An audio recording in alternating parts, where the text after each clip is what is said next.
Another 300. Tens is, we have one 10. The other one has 4 tens. Let's go to the units. The other one has 4 4 units. widget And 1 unit. and then 1 unit. Okay, let's read again.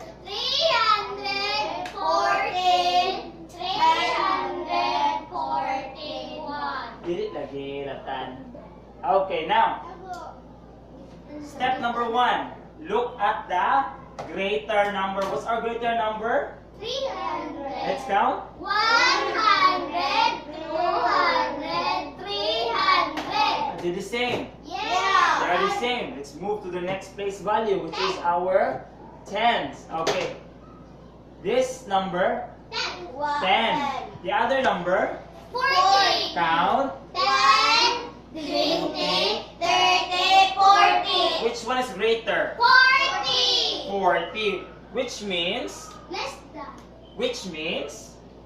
Check ka na. Greater. what symbol is Less it? than. Less than. So the symbol is less than. Pasabot, si 314, mas gamay pa kay kang 341. Okay, let's say this. 314 is lesser